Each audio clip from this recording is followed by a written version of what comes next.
So this morning I was doing some online arbitrage and I came across a product that I could buy for $4 and it appears to be selling for $36 on Amazon. Okay? So to me, this is one of those possibly too good to be true opportunities. Now, I've sold products with this type of markup before, but typically it's like clearance items or there's supply and demand issues, not just an everyday product that I can find on a generic website, right? And so I want to walk you through the steps I took to make sure I wasn't overlooking anything. And I think it's really beneficial that everybody knows, because there are some tips and tricks that the untrained eye wouldn't notice. So anyway, first things first, I'm Jonathan. This is Duke Does Amazon, my Amazon selling channel. I've been doing retail and now more and more online arbitrage for about 20 months. It's really changed my life, and I'm just kind of sharing everything I learn and continue to learn and have learned along the way. So anyway, diving back into today. So as I mentioned, I could buy this product for $4 and it's currently selling for $36. I use Inventory Lab as my scanning app, but also when I'm doing research on my desktop. So the first thing I looked at was that, are there multiple sellers, and are there multiple sellers listing it for the same price? So the first answer is yes. There's two current sellers and they're both listed right around $36. If one of them was listed at $36 and the other one was like $22, it would be more of a red flag to me and say, you know what? Sometimes people just list something so above and beyond what it actually sells for that I would write it off. But the fact that two of them both had it listed tells me that it's probably selling. I need to look into this and take it a step further.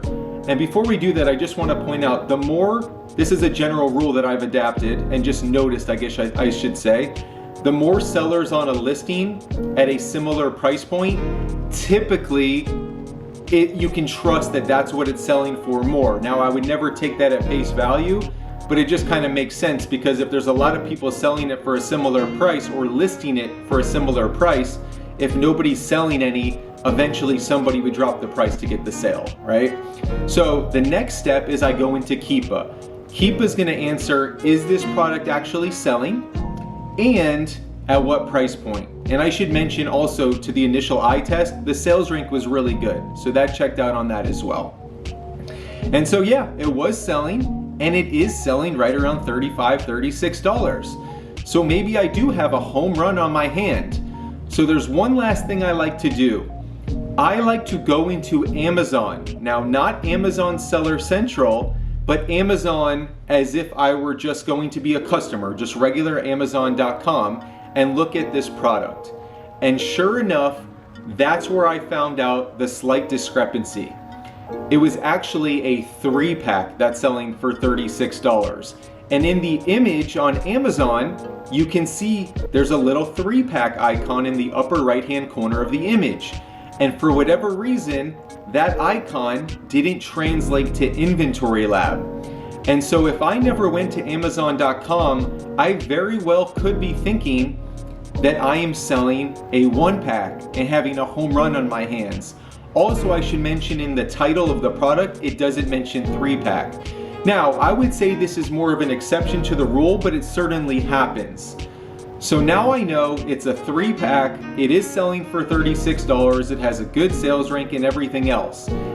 Now for this particular item, because I'm getting it so inexpensively, I can buy it online for $4, meaning my 3-pack cost me $12 and it's selling for $36, I'm still moving forward with this purchase, okay?